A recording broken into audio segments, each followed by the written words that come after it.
예수님께서 이 땅에 태어나셔서 30년 동안에 사생에 요셉과 마리아 부모님, 육신의 부모님에게 자랐죠. 나사렛에서 한 30년을 사셨습니다. 그 후에 이제 40일 동안 금식 기도하며 공생을 출발하면서 맨 먼저 요단강에 가서 세례 요한에게 세례를 받는 그 장면으로 출발합니다. 그때 성령께서 비둘기처럼 임할 때 세례 요한이 보라, 이는 하나님의 어린 양이로다. 세상을 지은 하나님의 어린 양 메시아 그리스도, 바로 이 하나님의 아들임을 증언했던 그 사건으로 출발해서 오늘 예수님이 이제 제자를 부르시고 그 제자들과 첫 번째 행차를 한 곳이 가나 혼인잔치였다 하는 것이 이 본문의 내용입니다. 오늘 본문에 의하면은 갈릴리의 조그만 마을 가나에서 혼인잔치가 열렸습니다. 잔치에 참석한 사람들은 모두 기뻐하고 흥겨워했습니다. 마땅하죠. 잔치집은 흥겹고 기쁘고 즐거운 곳입니다. 그런데 갑자기 문제가 생겼습니다. 한창 흥이 오른 순간에 그 제일 중요한 포도주가 떨어져 버린 겁니다. 잔치집에 포도주가 떨어졌다는 것은 참으로 난감하고 낭패스러운 그러한 일이었습니다. 소위 파장으로 가는 거예요. 이처럼 모든 사람들이 즐거워하고 기뻐하는 곳, 그곳에도 반드시 문제는 있게 마련이라는 것이 오늘 본문에 우리 주는 첫 번째 메시지예요. 우리가 호사다마라고 좋은 일이 많지만 거기에도 문제가 있다. 다시 한번 이 땅에는 늘 문제는 존재한다. 이 잔치집에도 문제가 있었다.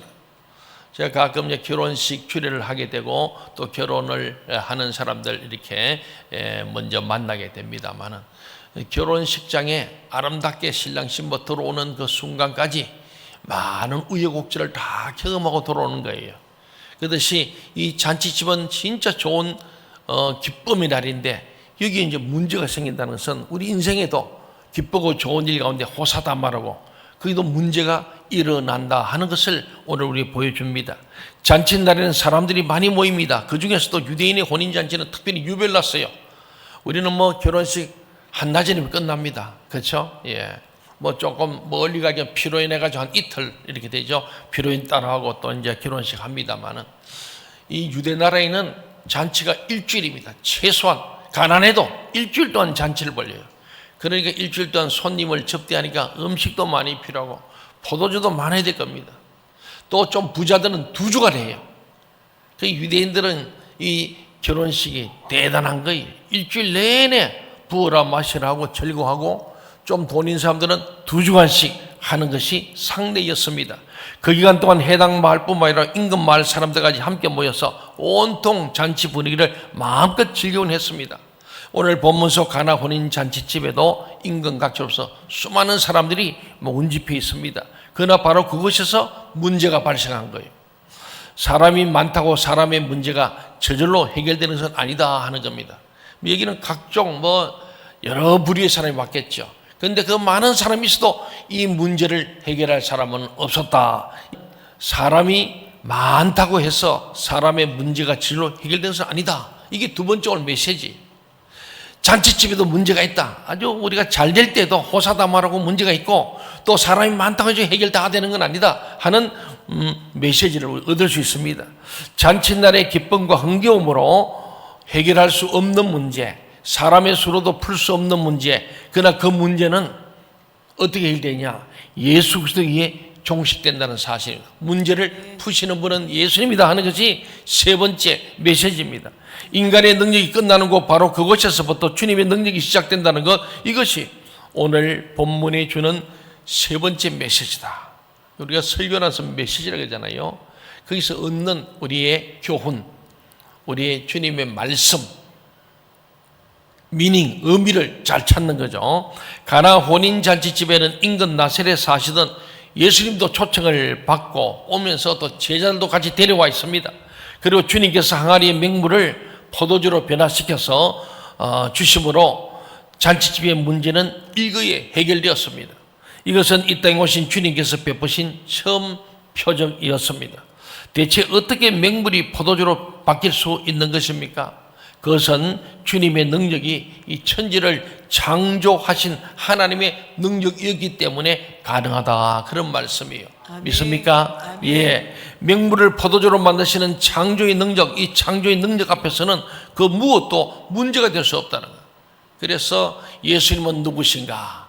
그분은 우리의 모든 슬픔을 기쁨을 바꿔주시고 아멘. 죽음을 생명을 바꾸시는 아멘. 그 능력이 바로 주님을 믿습니다. 아멘. 그렇죠. 우리 96 찬송에 예수님은 누구신가? 우는 자의 위로가 되시고, 그렇잖아요. 병든 자의 고침이 되시고, 죽을 자의 생명이 되는 줄로 믿습니다. 그렇죠. 그래서 이 능력이 임하기만 하면은 문제는 오히려 잔치 시발적, 다시 말해 진정한 기쁨의 원천이 되는 전화위복이 될 수 있는 것이 예수님의 능력인 줄 믿습니다. 여기에서 근본적인 질문이 제기됩니다. 주님의 창조의 능력이 어떻게 그 외딴 마을 가나 혼인 잔치집에 임했는가 하는 거예요. 아무 때나 주님의 능력이 임하는 건 아니잖아요. 그러면 가나 혼인 잔치에 어떻게 이 능력이 임했는가? 그 과정이 있다는 거예요. 그 속사정이 있는 거예요.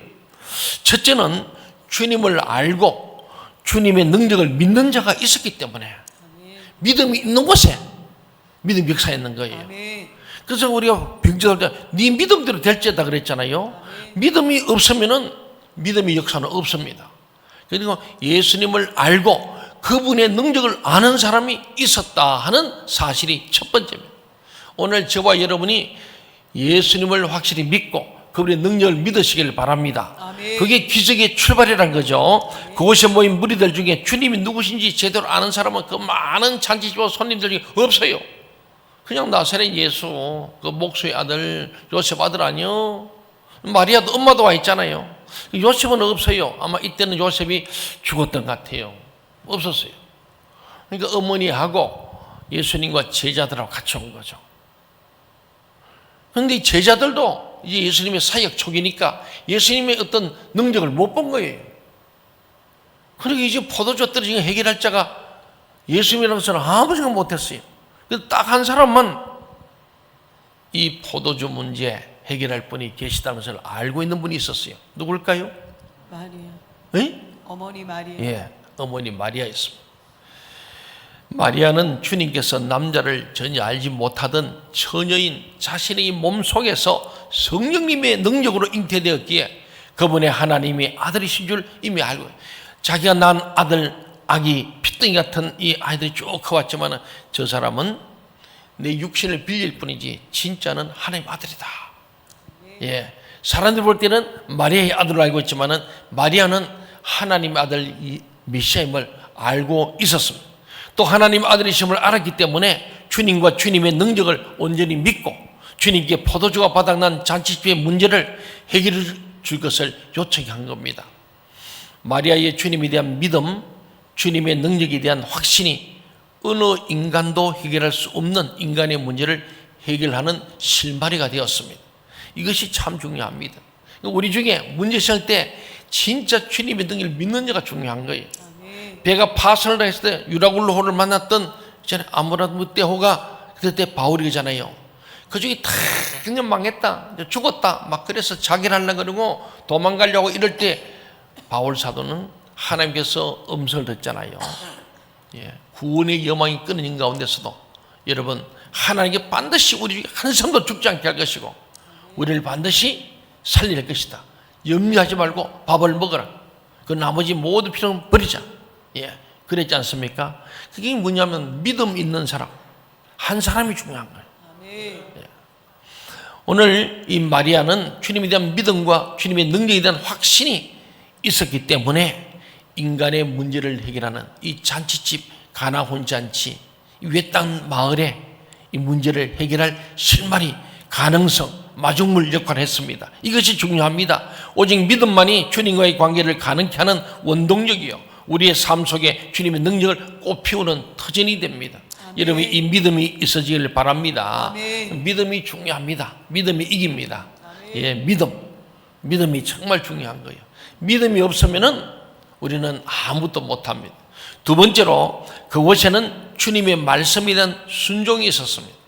믿음만으로 안 돼. 믿음을 가지고 있다면 그 순종이 필요하다는 거예요. 아멘. 이것이 맹물이 포도된 과정 중에 두 번째 단계입니다. 유대인들은 집집마다 손이나 발을 어디 외부에 갔다 오면 정결하기 위해서 손발을 꼭 씻습니다. 그래 손발을 씻기 위한 물 항아리를 구비하고 있었습니다. 본문의 잔치집에는 돌로 만든 그 물 항아리 몇 개 있어요? 6개. 몇 개 있다 돼 있어요? 6개. 예, 6개. 여러분 방금 읽었잖아요. 방금 읽어도 잊어버렸어요. 예. 돌로 만들어진 물 항아리가 6개나 있었더라고요. 예, 6개. 보통 2통이나 들어간다 했는데 아마 물 항아리 2통, 이 물 밖에서 2방에서 들어간 그런 큰 항아리입니다. 주님께서는 잔치집 하인들에게 항아리마다 물을 가득 채우라고 명령했습니다. 문제는 그 다음이죠. 주님께서 하인들에게 그 항아리에 그 맹물을 퍼서 연회장에게 가져다 줄 것을 지시합니다. 여기서 연회장이라는 사람은 잔치집에서 제일 먼저 음식이나 포도주를 시식 혹은 시험하는 주민입니다. 예. 음식을 먼저 맛을 보는 거예요. 그리고는 맛에 문제가 없으면은 자 이제 그 음식을 배설하게 하는, 그러니까 소위 셰프입니다. 셰프. 예. 셰프 매니저.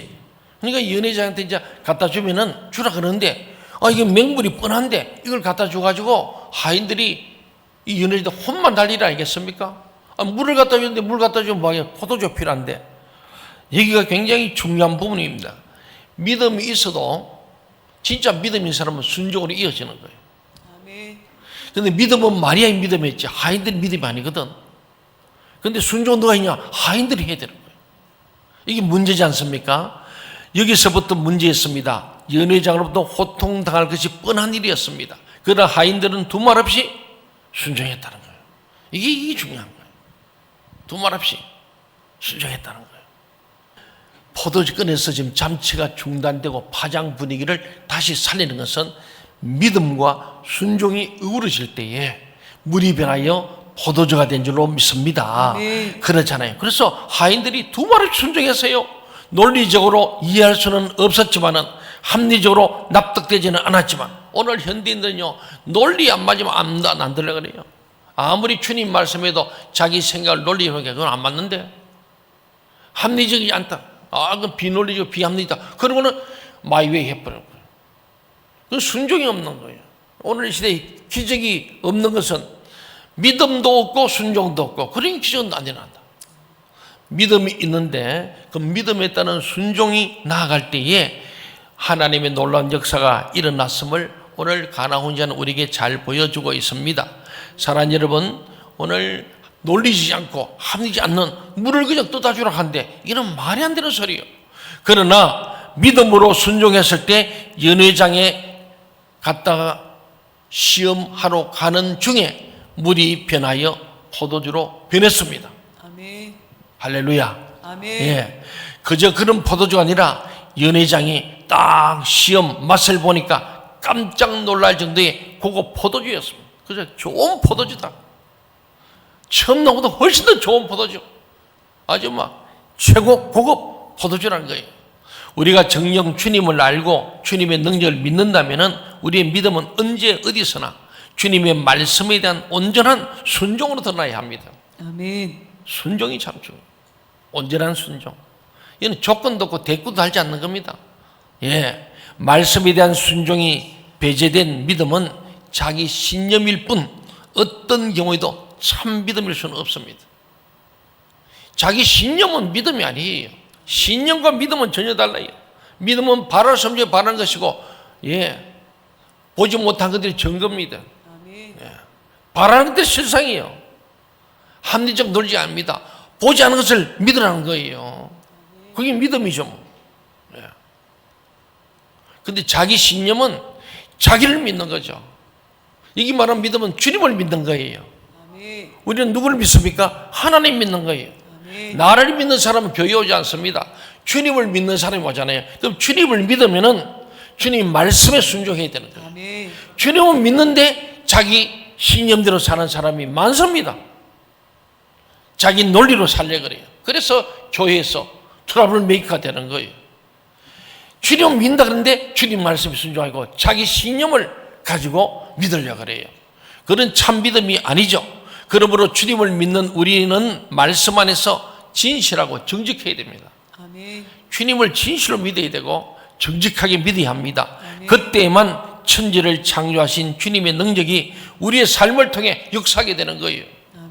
말씀에 대한 순종 없이는 결국 자기 신봉자가 될 수밖에 없습니다. 그 경우 인간의 문제가 해결되기는커녕 모든 문제는 또 다른 문제의 발판이 될 따름이에요. 자기 신념, 자기 신봉자. 그래서 내가 교회 문제인데 가보면은 딱 여기 답이에요. 제 경험이에요. 예수 믿는데 이름은 교인이고 직분이 있어. 근데 대화를 해보면은 자기 신념으로 신앙생활하는 사람. 자기 신봉자예요. 우리는 누구 신봉자입니까? 하나님 신봉자가 되어야 되는데. 아멘. 내가요. 이 교회는 자기 거라는 거예요. 그리고 교회는 이렇게 한다는 자기 신념에 따라가야지 자기 신념과 벗어난 거는 틀렸다는 거예요. 그래서 트러블이 되는 거예요. 우리 주님도 하나고 교회도 하나고 말씀도 하나고 성령도 세례도 하나입니다. 아멘. 그런데 교회는 트러블을 생길 게 없어. 주님 말씀 우리가 어그리비드 서로 동의 제청하면은 하나밖에 안 되죠. 주님이 이렇게 말씀한다. 그럼 끝이요. 근데 주님 말씀은 제껴놓고 내 생각과 내 말을 하는 거예요. 그래서 시끄러워요. 우리는 늘 자기 중심축에서 주님 중심축으로 옮기는 저와 여러분 되기를 바랍니다. 아멘. 그렇습니다. 믿음이 있었고 예수를 알고 예수를 믿었다. 예수님 능력을 믿고 그리고 믿었기 때문에 순종이 된 거예요. 믿으면 진짜 믿으면 순종이 따라 붙어요. 아멘. 아, 믿는데도 못 따라가겠어요? 믿으면 따라가지요. 그렇잖아요. 예. 주님 하신 이 놀라운 약속의 말씀을 우리 잘 안 믿는 거예요. 그래서 트러블이 생기는 거예요. 그 믿음의 차이 때문에, 믿음의 결 때문에, 믿음의 깊이, 넓이, 높이, 길이 차이 때문에 결국은 많은 트러블의 생기를 보게 됩니다. 저와 여러분이 주님을 온전히 믿을 수 있기를 바랍니다. 아멘. 그러면 온전한 순종, 완전 순종이 가능합니다. 아멘. 세 번째로 여기에 머무르는 게 아닙니다. 그곳에는 하나님의 권위에 대한 존중이 있었습니다. 존중. 아멘. 믿음, 순종, 존중. 어디 많이 들어본 것 같은데요? 존 비비언 목사님이 쓴 책의 제목들이 순종, 존중, 친밀감, 은혜, 이런 것들이죠. 굉장히 중요한 주제입니다. 굉장히 중요한 거예요. 어쩌면은 순종이 제사보다 낫다고 하나님 말씀했겠습니까? 그렇잖아요. 사무엘을 통해서 사울에게 순종이 제사보다 낫다. 너는 제사 드린다고 하는데 순종하러 불순종해서 무슨 제사냐? 그 자기 신념이 자기 신봉이지. 하나님 드린 제사가 아니요. 네가 하는 거지. 그걸 책망받고 왕위를 빼앗기는 불순종이. 거기다가 하나님의 구리된 존중이 있었다는 거예요. 참 중요한 주제입니다. 우리 신앙에 깊이 가지의 키워드입니다. 은혜, 믿음, 순종, 존중입니다. 저는 이 말씀 주면서 이 본문 속에 대단한 주제들이 있구나. 주님께서는 마리아의 몸을 통해 이 땅에 태어나셨습니다. 그러나 엄밀히 따지자면 인간 마리아는 주님의 어머니일 수 없었습니다. 오늘 보면은 마리아는 육을 빌린 어머님에 틀림없지만은 진짜로는 예수님의 어머니가 될 수는 없지 않습니까? 왜? 예수님 누구의 아들이요? 하나님의 아들. 예. 그러면은 잘못하면은 마리아가 누구가 돼요? 하나님의 부인이 되어버려요. 그래서 육으로 우리 본 것은 육에 자기 몸을 빌려준 어머님이 틀림없고, 그러나 정작은 하나님의 아들입니다. 성령님의 역사를 태어난 하나님의 아들이기 때문에 그는 친어머니로 말하기는 좀 그렇습니다만은, 그럼에도 불구하고 삼일째 하나님 주님께서, 성자 예수님께서 육체의 어머님 마리아에게 얼마나 극진했는지를 오늘 본문이 보여주고 있는 겁니다. 마지막 십자가에 죽으면서도 마가 요한에게 내 어머니 마리아를 너에게 부탁한다. 이제부터 너 어머니다고 잘 모시라고 그러잖아요. 예수는 굉장히 효자입니다. 실제는 마리아의 아들이 아닙니다. 하나님 아들입니다. 그럼에도 불구하고 육신적으로 그 어머니를 얼마나 존중했는지 몰라요. 오늘 본문이 잘 보여줍니다. 3절 말씀 같이 읽어볼까요? 3절 시작. 포도주가 떨어진지라 예수의 어머니가 예수에게 이르되 저들에게 포도주가 없다 하니. 주님만 그 문제를 해결할 수 있음을 마리아는 믿었기 때문에 주님의 도움을 요청한 거예요. 이에 대해 본문은 이렇게 증거합니다. 4절 시작.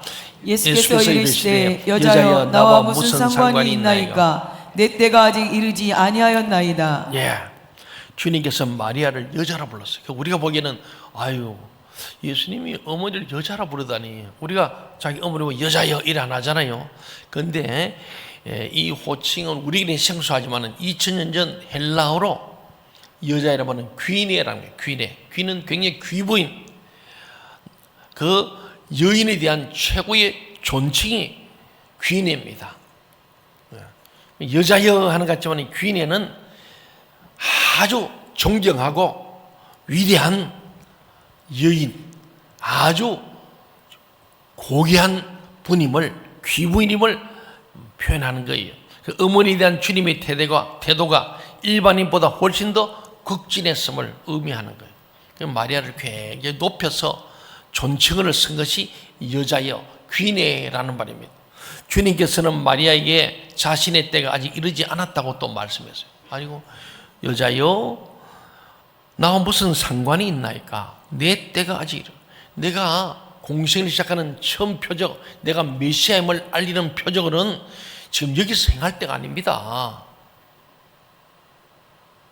아직 이것은 하나님의 때가 아닙니다. 그런 얘기입니다. 그러니까 주님의 때가 하나님의 때라면은 마리아가 요구한 지금은 인간의 때였죠. 그럼에도 불구하고 주님께서는 그 어머니의 요구에 당신의 때를 포기하고 어머니의 때를 수용하고 물을 포도주로 변화시키는 처음 표적을 행하셨습니다. 하인들 앞에서 어머니의 권위를 존중하시기 위함이었어요. 어머니의 권위를 존중하는 것이 그 어머니에서 태어나게 하신 하나님의 권위를 존중하는 것임을 아셨던 거예요. 그래서 우리도요, 육신의 부모님을 아주 그 권위를 존중해야 합니다. 그것은요, 하나님께서 나를, 그 우리 부모님을 통하여 태어나게 만드신 거예요. 여러분이 선택한 사람 아무도 없잖아요. 여러분의 부모님을 하나님이 택하셔서 여러분을 그 부모를 통하여 태어나게 하셨다는 거예요. 동의하십니까? 아멘. 그렇기 때문에 우리 부모님의 권위를 존중하는 것이 곧 하나님의 권위를 존중하는 거예요. 아멘.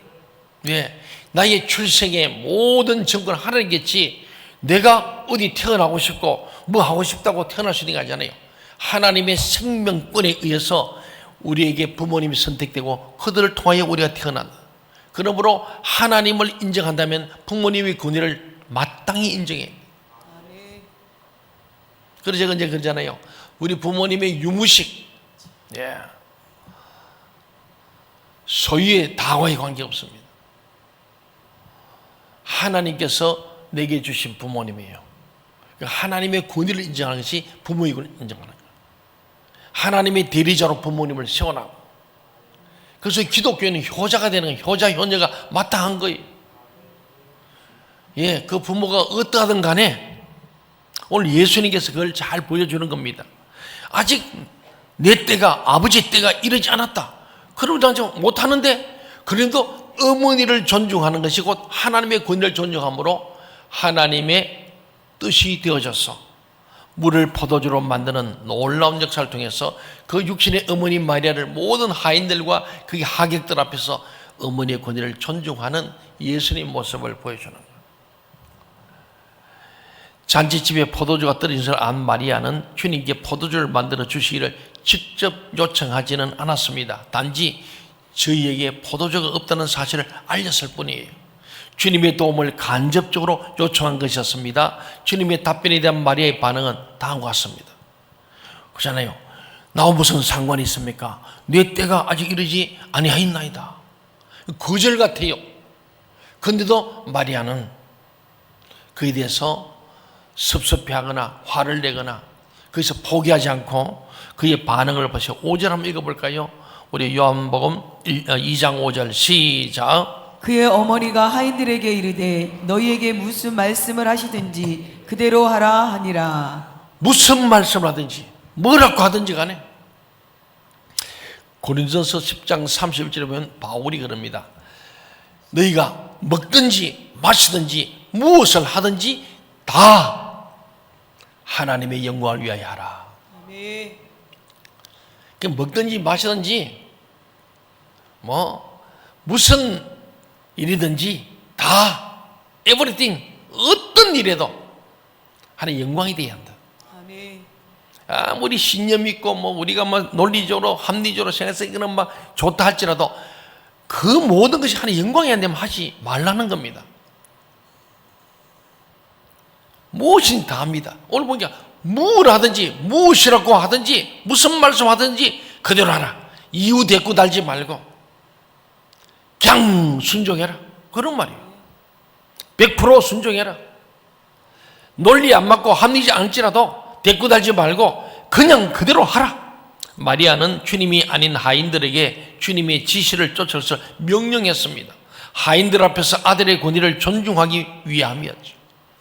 아들 예수님은 어머니 마리아를 하인들 앞에 존중하고